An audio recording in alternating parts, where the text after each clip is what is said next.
নবীজি সাল্লাল্লাহু আলাইহি ওয়াসাল্লাম বলেন, এই রোজাটা যদি গুনাহমুক্ত হয়ে যায়, তাহলে ওই যে তৃষ্ণায় কষ্ট করেছে দুনিয়ায় আল্লাহর জন্য, কিয়ামতের দিন ওই কঠিন মুসিবতের সময় যখন সূর্যটা একেবারে কাছে, জমিনটা তামার মতো হয়ে যাবে, মানুষেরা ঘামে হাবুডুবু খেতে থাকবে, তৃষ্ণায় বুকের ছাতি ফেটে যাওয়ার উপক্রম হবে। ওই কঠিন তৃষ্ণার দিনে দুনিয়ায় যারা আল্লাহর জন্য তৃষ্ণার্ত থেকেছে তাদের পানি পান করাবে কে? ইসলামের অন্যতম ফরজ বিধান আল্লাহ তাআলা রোজাকে ফরজ করেছেন। এই জন্য সিয়াম আর কোরআনের সাথে একটা সম্পর্ক রয়েছে, রোজা আর কোরআনের সাথে একটা সম্পর্ক রয়েছে। রমজান মাসে রোজা ফরজ, কোরআনও আল্লাহ নাজিল করেছেন। এজন্য আল্লাহ তাআলা কোরআনুল কারীমের মধ্যে বলেন, শাহরু রমাদানাল্লাযী উনজিলা ফীহিল কুরআন হুদাল লিন-নাসি ওয়া বায়িনাতিম মিনাল হুদা ওয়াল ফুরকান ফামান শাহিদা মিনকুমুশ শাহরা ফালইয়াসুম। আল্লাহ তাআলা বলেন, শাহরু রমাদান, রমজান মাস, আল্লাযী উনজিলা ফীহিল কুরআন, যেই মাসে আল্লাহ কোরআন নাজিল করেছেন। কোরআন কি? আল্লাহ তাআলা বলেন হুদাল লিন-নাস, এটা হলো গোটা মানব জাতির জন্য হেদায়াত, পথ প্রদর্শক। আমার আগে ভাইজান খুব সুন্দর আলোচনা করছে। কোরআন হলো হাবলুল্লাহ, আল্লাহর রশি। বাস্তবেই হলো কোরআন সুন্নাহ যদি আঁকড়ে ধরা যায়, তাকে ওই রশি জান্নাত পর্যন্ত পৌঁছায় নিবে। ভাইজান আয়াতে বলেছিলেন, ওয়াতাসিমু বিহাবলিল্লাহি জামিআন ওয়া লা তাফাররাকু, যে তোমরা আল্লাহর রুজ্জু, আল্লাহর রশিকে শক্ত করে ধরো। এই পৃথিবীর নবীদের পরে সবচাইতে বড় মুফাসসির আব্দুল্লাহ ইবনে আব্বাস রাদিয়াল্লাহু তাআলা আনহু বলেন, হাবলুল্লাহ, আল্লাহর রশি মানে হলো কোরআন আর সুন্নাহ। আল্লাহর রশি কোরআন সুন্নাহ। কেন বলে কোরআন সাথে সাথে সুন্নাহ, হাদিস কেন বলে হাদিস তো কোরআনেরই ব্যাখ্যা। সুবহানাল্লাহ বলেন। এজন্য এই মাসে আল্লাহ রাব্বুল আলামিন কোরআন নাজিল করেছেন, সাথে সাথে জানায়া দিলেন এটা হুদাল লিন-নাস, গোটা মানব জাতির জন্য হেদায়াত, পথ প্রদর্শক। আবার আল্লাহ তাআলা কোরআনের ব্যাপারে সূরা বাকারার একবারে শুরুতেই বলেন, আলিফ লাম মিম যালিকাল কিতাবু লা রাইবা ফীহি হুদাল লিল মুত্তাকিন। আল্লাহ তাআলা বলেন কোরআন হলো হুদাল লিল মুত্তাকিন। আবার আল্লাহ এই জায়গায় বলতেছেন হুদাল লিন-নাস, হুদাল লিল মুত্তাকিন, মুত্তাকিনদের জন্য হেদায়াত। যারা ঈমান আনে এরাও মুত্তাকি। বলে মুত্তাকির আপার ক্লাসে নয়, একেবারে প্রথম শ্রেণীতে যারা ঈমান আনে এরাও মুত্তাকি বলে অভিহিত করা হয়। কারণ ঈমান আনার কারণে একজন মানুষ অনন্তকাল জাহান্নামের শাস্তি থেকে বেঁচে যায়। এখন এই কোরআন যদি মানে ঈমানদার, তাইলে কি হবে? বলে তার আর শাস্তি হবে না, জাহান্নামে যাওয়া লাগবে না। কোরআন অনুসরণ করলে সে আশা করা যায় বিনা হিসাবে জান্নাতে চলে যাবে। এই জন্য ঈমানদার যদি কোরআন অনুযায়ী নিজের জীবন পরিচালিত করে, ঈমানদারের ঠিকানা হবে বিনা হিসাবে জান্নাত। ঠিক কিনা বলেন? আবার দেখুন আল্লাহ যখন বললেন হুদাল লিন-নাস, এটা গোটা মানব জাতির জন্য হেদায়াত। বলে গোটা মানব জাতির মধ্যে ঈমানদারও আছে, বেঈমানও আছে না নাই? বেঈমানও আছে। এজন্য কোন বেঈমানও যদি এই কোরআন একটু বুঝে শুনে পড়ে, আশা করা যায় আল্লাহ তাআলা এই কোরআনের মাধ্যমে তাকে সত্য মিথ্যার পার্থক্য করার যোগ্যতা দিবেন। এজন্যই হুদাল লিন-নাস বলার পর আল্লাহ তাআলা বলতেছেন ওয়া বায়িনাতিম মিনাল হুদা ওয়াল ফুরকান। মানুষের জন্য কেন হেদায়াত? আরে বলে অমুসলিমের জন্য কোরআন হেদায়াত কেন? অমুসলিম যদি বুঝে শুনে এই কোরআন পড়ে, আশা করা যায় সে সত্য মিথ্যার মধ্যে পার্থক্য করতে পারবে। আর যে ব্যক্তির কাছে সত্য মিথ্যা সুস্পষ্ট হয়ে যায়, আশা করা যায় সে যদি বুদ্ধিমান হয়, সে মিথ্যাকে বাদ দিয়ে সত্যকেই গ্রহণ করবে। ঠিক কিনা বলেন? এজন্য এই পৃথিবীতে অনেক অমুসলিম আছে যে তারা শুধু এই কোরআন রিসার্চ করে গবেষণা করে ইমানদার হয়ে গেছে, অনেক আছে। সম্প্রতি সময়ের আমি দুই একজনের কথা বেশি বলি। একজন ডক্টর মরিস বুকাইলি, উনি বড় একজন ডাক্তার। ফেরাউনের যেই দেহ আল্লাহ তাআলা হেফাজত করেছেন হাজার হাজার বছর, মিশরের জাতীয় জাদুঘরে আছে।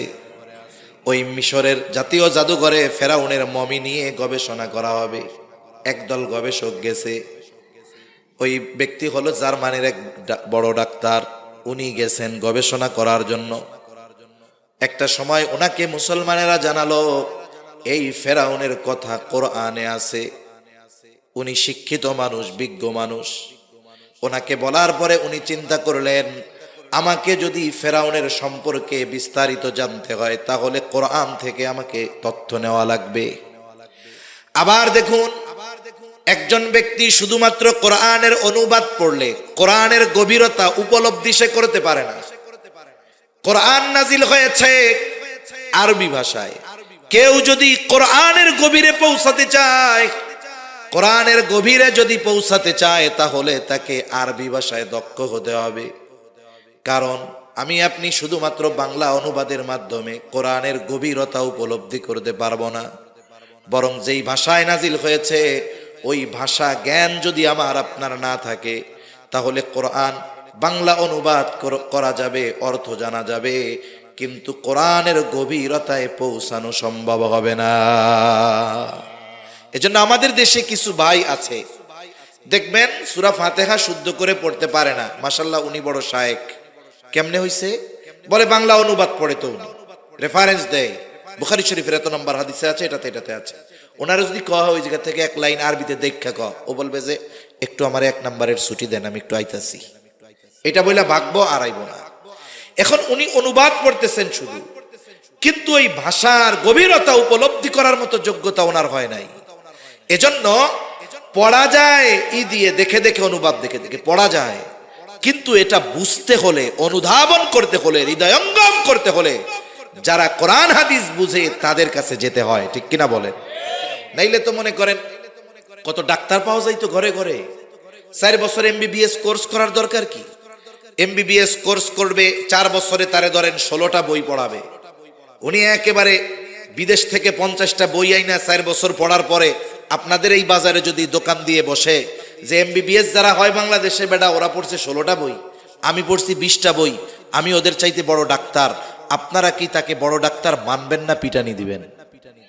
কেন? এই ক্ষেত্রে স্বশিক্ষিত ব্যক্তিকে আপনারা গ্রহণ করেন না, কিন্তু দ্বীনের ক্ষেত্রে কোন ব্যক্তি যদি কোন মাদ্রাসায় না পড়ে, উলামা ইকরামের তত্ত্বাবধানে না থেকে এসে যদি ফতোয়া দেয়, আপনারা সেগুলো মাইনা নেন কেন? এক্ষেত্রে এত সহজ মনে হয় কেন?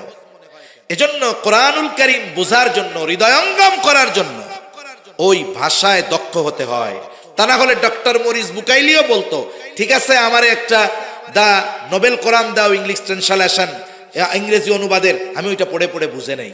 উনি অতটুকু বিষয়ের গবেষণা করার জন্য আরবি ভাষা শিখতে চেয়েছেন। সৌদি আম্বাসিরে বলছেন যে আমাকে একজন বিজ্ঞ ব্যক্তি দেন, আমি যার থেকে ভাষাটা শিখতে চাই আগে। এরপরে উনি আরবি ভাষা শিখলেন, কোরআন গবেষণা শুরু করলেন। ওনার উদ্দেশ্য ছিল শুধুমাত্র ফেরাউনের এই বিষয়টা নিয়ে গবেষণা করবেন, কোরআনে কি কি তথ্য আছে। কিন্তু আল্লাহর বান্দা যখন কোরআন পড়া শুরু করেছে, অনুবাদ তো পড়ে না, বলে আরবি ভাষায় দক্ষ হয়েছে। এবার যখন কোরআন পড়ে আস্তে আস্তে তার হৃদয়ের মধ্যে পরিবর্তন আসতে থাকলো। ফেরাউন নিয়ে গবেষণা করতে গিয়ে কোরআন পড়ে আল্লাহর বান্দা ঈমানের মতো দৌলত লাভ করে গেল। কেন? এই কোরআন বুঝতে পেরেছে, পড়েছে, আর সত্য আর মিথ্যা তার কাছে সুস্পষ্ট দিবালোকের ন্যায় হয়ে গেছে। সুবহানাল্লাহ। এই 2-3 বছর আগেই নেদারল্যান্ডের একজন পার্লামেন্ট মেম্বার, কট্টর ইসলাম বিদ্বেষী, আল্লাহর বান্দা মুসলমানদের নিয়ে, ইসলাম নিয়ে, হিজাব নিয়ে, আমাদের নবীকে নিয়ে কম উল্টাপাল্টা বলে নাই।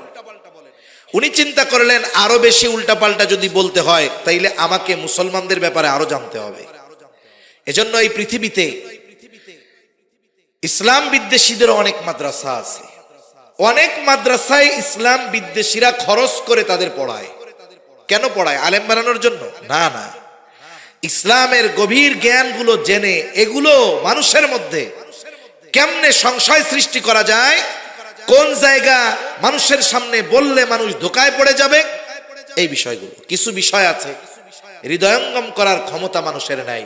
আমার আগে ভাই বলছে যে কিছু বিষয় আছে, ইসলাম, কোরআন, আল্লাহর সব বিধিনিষেধ যৌক্তিক, কিন্তু সব কিছু বোঝার যোগ্যতা তো আল্লাহ আমাদের দেয় নাই, ঠিক না? আমি বুঝি আর না বুঝি, আমি বুঝি না বিধায় ওটা যে অযৌক্তিক এটা কখনো হতে পারে না।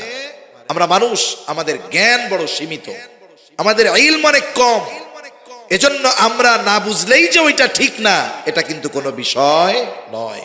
কেউ যদি ওই বিষয়ের উপরে ইস্তেকামাত থাকে যে আমি না বুঝলেই ওইটা বেঠিক, তাহলে তার দ্বীনের উপরে চলা অনেক কঠিন হয়ে যাবে, ঠিক কিনা বলেন? তা ওই ব্যক্তিও চিন্তা করলেন যে আমি কোরআন শিখতে হবে। উনিও আরবি ভাষা শিখছে, কোরআন নিয়ে গবেষণা করছে, ঈমান আনার জন্য না বিরোধিতা করার জন্য? একটা সময় উনি কোরআন পড়া শুরু করছে। সময়ের সাথে সাথে হৃদয়ের পরিবর্তন, সত্য আর মিথ্যা সামনে পার্থক্য হয়ে গেছে। বুদ্ধিমান মানুষ যে সত্য যখন সুস্পষ্ট দিবালোকের ন্যায় তার সামনে চলে আসে, আলোর দেখা যখন সে পেয়ে যায়, সে কখনো অন্ধকারে ফিরে যাবে না।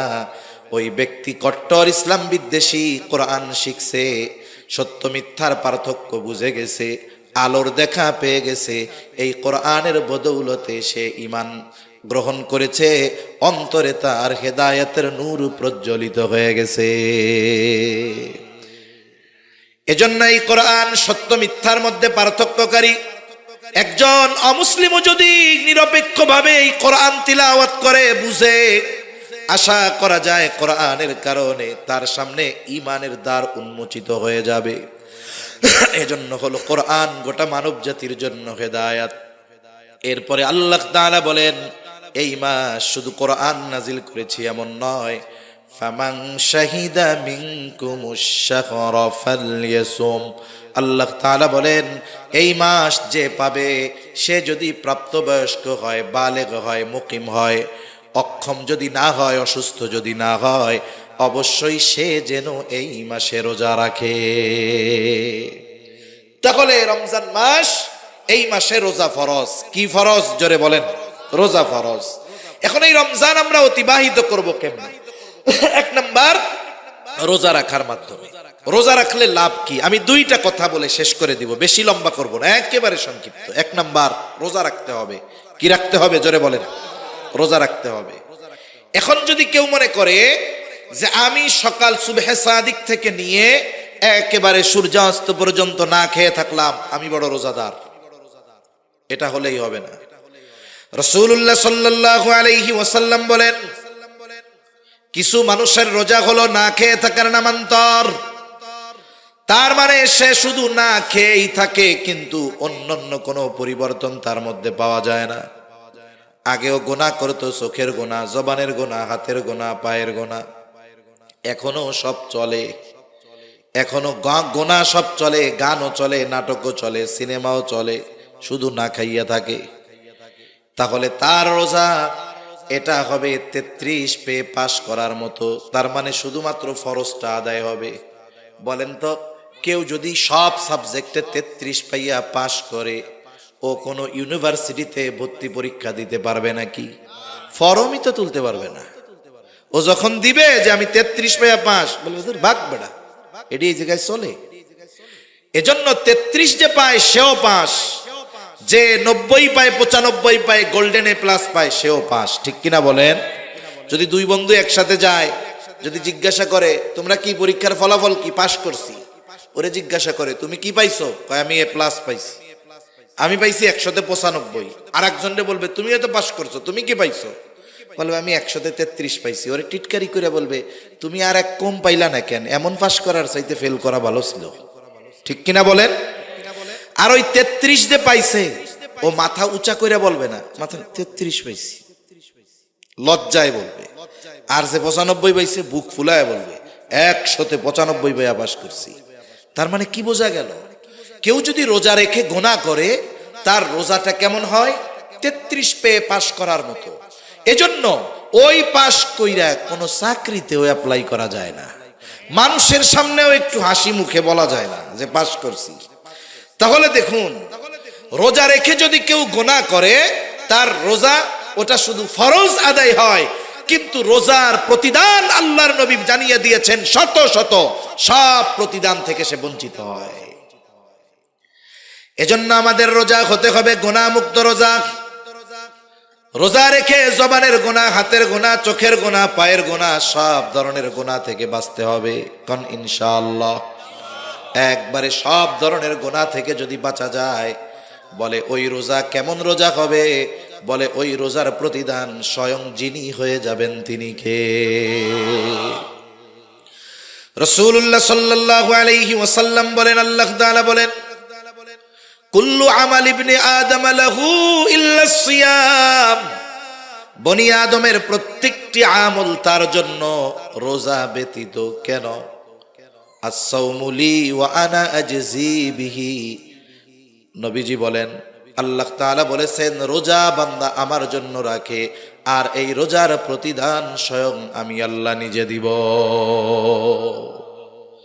রোজার প্রতিদান আল্লাহ তাআলা দিবে। রোজাদার আল্লাহ তাআলার কাছে কত প্রিয়, কত ভালোবাসার। রোজাদারকে আল্লাহ তাআলা কত ভালোবাসে। নবীজি সাল্লাল্লাহু আলাইহি ওয়াসাল্লাম জানিয়ে দেন, লাখুলুফু ফামিস সাইমি আতয়াবু ইনদাল্লাহি তাআলা মির রিহিল মিস্ক। রোজাদার রোজা রাখার কারণে তার গালের মধ্যে যে গন্ধ হয়, স্বাভাবিকভাবে একটা ঘর, ওই ঘরে যদি মানুষ বসবাস না করে, আপনি যতই পরিষ্কার পরিচ্ছন্ন করে রেখে যান না কেন, ঘরটা যদি 2-4-10 দিন বন্ধ থাকে, এরপরে যদি মানুষজন ঢুকে, ওই ঘরের মধ্যে একটা গন্ধ পাওয়া যায় কি যায় না? ঘরটা পরিষ্কার কিন্তু মানুষ না থাকার কারণে স্বাভাবিক একটা গন্ধ হয়, আলো বাতাস না যাওয়ার কারণে। অনুরূপভাবে দীর্ঘক্ষণ যখন আমরা পানাহার থেকে বিরত থাকি, খাবার থেকে বিরত থাকি, পাকস্থলী খালি হয়ে যায়, শুকনা হয়ে যায়, বলে ওই পাকস্থলী থেকে একটা গন্ধ মানুষের মুখ দিয়ে আসে। আল্লাহর নবী বলেন, এই যে মুখের গন্ধ রোজাদারের, এটা আল্লাহ তাআলার নিকটে মেশকো আম্বরের চাইতেও বেশি প্রিয়। এখন যদি ওই রোজা রাইখা কেউ গীবত করে, অপরের দোষ চর্চা করে, গীবত করা মানে কি? মৃত ভাইয়ের গোশত খাওয়ার মতো। একজনের দোষ তার অনুপস্থিতিতে শুধুমাত্র মজা নেওয়ার জন্য আলোচনা করা, এটা গীবত। আর রোজার মাসে এই কাজটা অনেক মানুষ করে, কাজ নাই, কি করবে? আমার মা বোনরা অনেক সময় করে ফেলে, রান্না বান্না নাই, এইবার 3 চাচি এক জায়গায় হইয়া ধুমসে কোরআন শরীফ তিলাওয়াত বাদ দিয়া গীবত তিলাওয়াত শুরু করে দেয়। আছে না নাই কোন? অথচ গীবত কত জঘন্য এক পাপ। আল্লাহ তাআলা বলেন, ওয়ালা ইয়াগতাব বা'দুকুম বা'দা আইয়ুহিব্বু আহাদুকুম আন ইয়াকুলা লাহমা আখিহি মাইতান ফাকারিহতুমুহ। আল্লাহ তাআলা বলেন, তোমরা পরস্পরের গীবত করো না। তোমরা কি তোমাদের মৃত ভাইয়ের গোশত খাওয়াকে পছন্দ করো? না না। ফাকারিহতুমু, তোমরা এটাকে অপছন্দ করো, অথচ গীবত করার মাধ্যমে কেমন যেন মৃত ভাইয়ের গোশত খাওয়া হয়। ওই মুখ দিয়া যেই গন্ধ বের হবে, ওটা তো মৃত ভাইয়ের গোশত খাওয়ার পচা গন্ধ, ওটা আল্লাহর কাছে প্রিয় হবে না। এজন্য রোজা শুধু না খেয়ে থাকলে হবে না, জবানের রোজা আছে, হাতের রোজা আছে, পায়ের রোজা আছে, চোখের রোজা আছে, কলবেরও রোজা আছে না নাই? এজন্য আল্লাহর নবী জানায় দেন, রোজাদারের এই মুখের দুর্গন্ধ আল্লাহ তাআলার কাছে অনেক প্রিয়। এখন যদি গুনাহ করা হয়, তাহলে ওই গন্ধটা তো আল্লাহর কাছে আর প্রিয় হবে না। রাসূলুল্লাহ সাল্লাল্লাহু আলাইহি ওয়াসাল্লাম আরো জানায় দেন, রোজাদার গ্রীষ্মকালে আল্লাহর জন্য রোজা রাখে, এই যে তৃষ্ণায় কষ্ট করে, যারা আল্লাহর জন্য তৃষ্ণার্ত থাকে মানে রোজা রাখে, এত কষ্ট এরপরেও পানি পান করে না, রোজা ভাঙে না, মানুষজন দেখবে না, এরপরেও গোপনে সে তার রোজা ভাঙে না। দেখুন, একজন বেনামাজি সেও যদি রোজা রাখে, ওটাও আল্লাহর জন্যই রাখে। এই যে রোজা রাখে, নামাজ না পড়লেও লুকায়া লুকায়া খিদা লাগলে কিছু কিন্তু খায় না। কার ভয়? নবীজি সাল্লাল্লাহু আলাইহি ওয়াসাল্লাম বলেন, এই রোজাটা যদি গুনাহমুক্ত হয়ে যায়, তাহলে ওই যে তৃষ্ণায় কষ্ট করেছে দুনিয়ায় আল্লাহর জন্য, কিয়ামতের দিন ওই কঠিন মুসিবতের সময় যখন সূর্যটা একেবারে কাছে, জমিনটা তামার মতো হয়ে যাবে, মানুষেরা ঘামে হাবুডুবু খেতে থাকবে, তৃষ্ণায় বুকের ছাতি ফেটে যাওয়ার উপক্রম হবে। ওই কঠিন তৃষ্ণার দিনে দুনিয়ায় যারা আল্লাহর জন্য তৃষ্ণার্ত থেকেছে তাদের পানি পান করাবে কে? রাসূল আকরাম সাল্লাল্লাহু আলাইহি ওয়াসাল্লাম জানায় দেন, রোজাদারের জন্য স্পেশালিটি কি? রাসূলুল্লাহ বলেন সাল্লাল্লাহু আলাইহি ওয়াসাল্লাম বলেন, ইন্না ফিল জান্নাতি বাবান ইউকালু লাহুর রায়্যান, জান্নাতের মধ্যে একটি দরজা আছে যেটার নাম হলো রায়্যান। অনেক সময় একই সেমিনার হলের মধ্যে, একই হলের মধ্যে গেস্ট কয়েক ধরনের থাকে। একটা থাকে জেনারেল গেস্ট, তাদের জন্য গেট আলাদা। আর একটা থাকে ভিআইপি গেস্ট, তাদের জন্য গেট আলাদা। আর একটা থাকে ভিভিআইপি গেস্ট, তার জন্য গেটও আলাদা, তার জন্য বসার জায়গা আলাদা, তার জন্য লাল গালিচা বিছায়া দেওয়া থাকে। ওই জেনারেল গেস্ট যদি ভিভিআইপি গেস্ট দিয়া ঢুকতে চায়, ঢুকতে দেওয়া হবে নাকি? রোজাদার যারা, ইমানদার রোজাদার যারা, এরা হলো ভিভিআইপি। বলে এদের জন্য স্পেশাল একটা দরজা যার নাম হলো রায়্যান। ওই ভিভিআইপি গেটে দাঁড়িয়ে ভিভিআইপি গেস্টের জন্য অপেক্ষা করতে থাকে মানুষেরা, ফুলের তোড়া নিয়ে সংবর্ধনা জানানোর জন্য। কত আদর আপ্যায়ন হয়, অথচ ঢুকবে একই ছাদের নিচে। কিন্তু তাদের স্পেশালিটি কি? বলে ভিভিআইপি পারসন। এবার কি হলো? রোজাদারের জন্য এই দরজা থাকবে রায়্যান, স্পেশাল দরজা শুধুমাত্র রোজাদারদের জন্য। রোজাদার ব্যতীত ওই দরজা দিয়ে আর কেউ ঢুকতে পারবে না। ফেরেশতারা অভ্যর্থনা জানানোর জন্য দাঁড়ায় থাকবে, আহ্বান করা হবে, ফাইনাস সাইমুন, কোথায় রোজাদারেরা? এইবার রোজাদারেরা আসবে, ওই দরজা দিয়ে ঢুকবে। আর তারা যখন ঢোকা শেষ, দরজা বন্ধ করে দেওয়া হবে। নবীজি জানায়া দেন, রোজাদার ব্যতীত একটা ব্যক্তিও ওই দরজা দিয়ে ঢুকতে পারবে না। এটা তাদের স্পেশাল সম্মাননা। শুধু তাই না, নবীজি বলেন, আস-সাওমু জুন্নাতুন, রোজা হইল ঢাল, আগুন থেকে বাঁচার জন্য, জাহান্নামের আগুন থেকে বাঁচার ঢাল। এই যে এত ফজিলত রোজার, এটা পাবে কে? যার রোজা হবে গুনাহমুক্ত। ঠিক কিনা বলেন? এজন্য এক নাম্বার কাজ, আমরা আমাদের রোজাগুলোকে যথাযথভাবে রাখবো। সারাদিন না খাইয়া কষ্ট করে রাখলাম রোজা, এখন যদি ওই 33 পাইয়া পাশ করার মতো হয়, তাহলে এটা কেমন হইল? আমাদের থাকবে রোজার প্রতিদানের ক্ষেত্রে আমরা যেন গোল্ডেন এ প্লাস পাই। এভাবে রোজা রাখবো তো ইনশাআল্লাহ। আল্লাহ তৌফিক দান করেন। এই রমজান মাস এর আরেকটি বৈশিষ্ট্য হলো, এই মাসে আল্লাহ নাজিল করেছেন কোরআন। আমার আপনার রমজান যেন কোরআনময় রমজান হয়। কোরআন তিলাওয়াতের মাধ্যমে আমি এই রমজান মাস অতিবাহিত করার সর্বোচ্চ চেষ্টা করব। এজন্য মসজিদগুলাতে হয় খতম তারাবি, হয় কি হয় না? আমাদের সবার চিন্তা হলো এরকম, তারাবি মানে হলো তাড়াতাড়ি। এই মসজিদের হাফেজ যদি 40 মিনিট লাগে, অন্য মসজিদের যদি 35 মিনিট লাগে, মুসল্লি আইয়া হাফেজ রে গুতায়। কমিটির কি হুজুর আছো, সেদ বেদ নাই, ধীরে ধীরে পড়ে, ওটা 35 মিনিটে শেষ, আমাকে ওটা 30 মিনিটে শেষ হইলে ভালো হইতো। যদি এরকম যন্ত্রণাই মনে হয়, কষ্টই মনে হয় কোরআন শোনা, তাহলে আল্লাহর রাস্তে সূরা তারাবি পড়েন, তাও ভালো। কারণ কোরআন তিলাওয়াত করলে শুধু কোরআন তিলাওয়াতের বিনিময়ে সওয়াব পাওয়া যায় না, কিছু কিছু তিলাওয়াতকারীর উপরে কোরআন লানত বর্ষণ করে।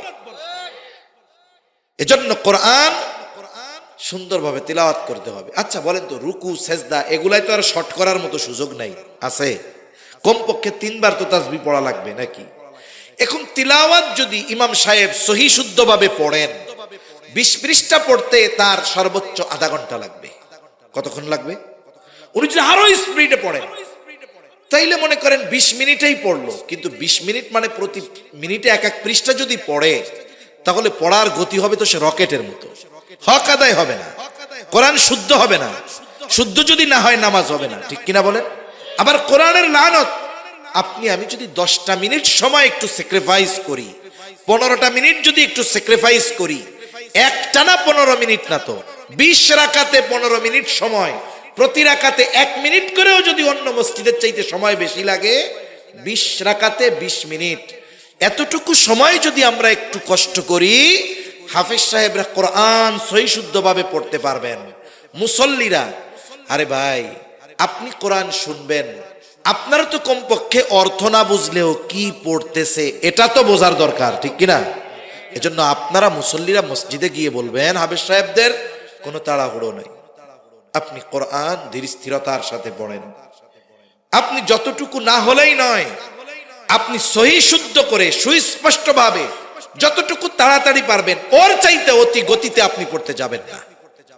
আপনি আমি 20টা মিনিট সময় যদি কোরআন নাজিলের মাসে কোরআনের জন্য না দিতে পারি, এটা আমাদের জন্য কষ্টের, লজ্জার, দুর্ভাগ্য, ঠিক কিনা বলেন? আর যদি আপনার মনে হয় কষ্ট, আপনার দরকার নেই, আপনি গিয়ে সূরা তারাবি পড়েন, আপনার জন্য তাও ভালো, ধীরে ধীরে সূরা তারাবি পড়েন। তাহলে 1 নাম্বার তারাবি তো পড়বো, তারাবির নামাজে তিলাওয়াত হবে ধীর স্থিরতার সাথে, তার মানে কোরআনের হক আদায় করে যতটুকু তাড়াতাড়ি পড়া যায় এর চাইতে বেশি তাড়াতাড়ি পড়বো না, যাতে কোরআন অশুদ্ধ হয়ে যায়। আমি কারির মতো তিলাওয়াত টান দিয়াও পড়তে বলি নাই, ওইভাবে পড়তে গেলে 1 পারা কমপক্ষে আধা ঘন্টা লাগে। কমপক্ষে কতক্ষণ লাগে? আধা ঘন্টা। এর বেশি দ্রুত যদি কেউ পড়তে চায়, সহি শুদ্ধ হওয়া সম্ভব না।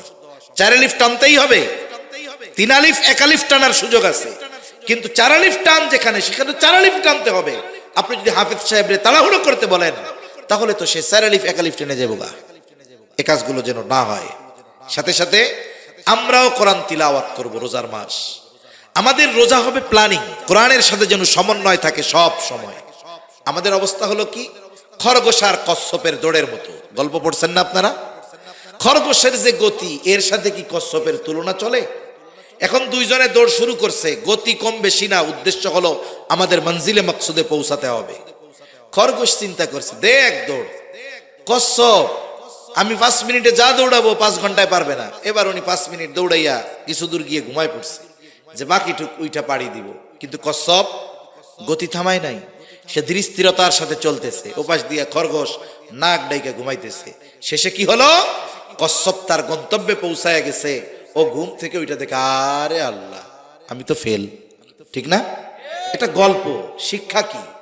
এই কোরআন নাজিলের মাসে কিছু আল্লাহর বান্দা আছে, ধুমসে একদিনে 5 পারা পড়ে, এরপরে ওই যে কচ্ছপের মতো ঘুম দেয়। আর ঘুম ভাঙছে গিয়া রোজার আগের দিন, উনি 10 পারাই পার হইতে পারে নাই। আছে না নাই? আমি আপনি সিস্টেম করি কি, রোজার মাসে দেখেন স্বাভাবিক সময়ে যারা জামাতে অংশগ্রহণ কম করে, এরাও চেষ্টা করে রোজার মাসে 5 ওয়াক্ত জামাতে পড়ার জন্য। প্রতি রাকাত প্রতি ওয়াক্ত নামাজে 4 পৃষ্ঠা। কয় পৃষ্ঠা? 4 পৃষ্ঠা। নামাজ কয় ওয়াক্ত? 4 পাঁচা 20। হাফেজি কোরআনে 20 পৃষ্ঠায় 1 পারা। আপনি ফজরের নামাজে গেলেন, স্বাভাবিক আজান হলো, গেছেন, সুন্নাত পড়া শেষ, 5-7 মিনিট এখনো বাকি নামাজের। স্বাভাবিকভাবে যারা কোরআন সহি শুদ্ধ পড়তে পারে, এরা 10 মিনিটে মোটামুটি 2 পৃষ্ঠা পড়ে ফেলতে পারে শুদ্ধভাবে। 2 পৃষ্ঠা পড়া হইল। ফজরের নামাজ সালাম ফেরানোর পর দোয়া দুরুদ পড়ে ইমাম সাহেব দোয়া করছে, আপনিও বাসায় যাবেন, আপনি 2টা পৃষ্ঠা পড়া এর পরে বাসায় যান, 4 পৃষ্ঠা হয়ে গেল। জোহরের সময় তো আইসা সুন্নাত পড়েন, সুন্নাত পড়ে বসে আছি, 2 পৃষ্ঠা পড়েন। জোহর শেষ, হয়তো আপনি 2 পৃষ্ঠা পড়ে সুন্নাত পড়েন, নাইলে সুন্নাত পড়ে 2 পৃষ্ঠা পড়েন। এভাবে প্রত্যেক নামাজে যদি 4 পৃষ্ঠা করে পড়া হয়, দৈনিক 1 পারা, 30 দিনে 30 পারা। এর মধ্যে আবার বোনাস টাইম আছে কিছু, শবে কদরের রাত। শবে কদর হাদিসের মধ্যে আসছে, শেষ দশকের বেজোড় রাত্রিগুলাতে তোমরা তালাশ করো। কিন্তু যা থাকে থাক, আমরা 27 তারিখ বানাই নইছি, যা হবে হবে। অন্য দেশে যা হয় হোক, আমরা আমাদের জন্য 27 তারিখ বানাই নিছি। ওই 27 তারিখটা তো আমরা রাত্র জাগি। ওই দিনটাতে 27 দিনের হিসাব যদি আমি করতে চাই, ওই দিনটাতে আমি একটু বেশি তিলাওয়াত করলাম। অথবা আপনার যদি আরেকটু সুযোগ থাকে, আপনি এক কাজ করেন, প্রতি ওয়াক্তে প্রথম 6 দিন 1.5 পারা করে পড়েন এক এক দিনে। প্রতি ওয়াক্তে 6 পৃষ্ঠা। কয় পৃষ্ঠা? কথা বলে না, কয় পৃষ্ঠা? তাইলে 5 ওয়াক্তে কত হয়? 30 পৃষ্ঠা। হাফেজ সাহেবও 27 দিনে খতম দিবে, আপনিও 27 দিনে খতম দিবেন। যদি সুযোগ হয় একটু অনুবাদটা দেখবেন, তাফসিরে মাআরিফুল কোরআন থেকে একটু ব্যাখ্যাটা দেখবেন। এই 1.5 পারার মধ্যে যদি একটু নজর দিতে পারেন, সংক্ষিপ্ত তাফসির তাওজিহুল কোরআন আছে, লম্বা ব্যাখ্যা নাই, এটাতে আপনাদের বিরক্তি আসবে না। আপনি এক নজর বুলায় গেলেন যে অর্থগুলো কি বলছে, ওই জায়গায় টিকায় ব্যাখ্যাগুলো কি বলছে, একটা ধারণা আপনার চলে আসলো যে আজকের 1.5 পারায় আল্লাহ তাআলা এই কথাগুলো বলছে আর এই বিষয়গুলোই আজকে তিলাওয়াত হয়েছে। তাহলে কি হলো? কোরআনের সাথে একটা সম্পর্ক তৈরি হয়ে গেল।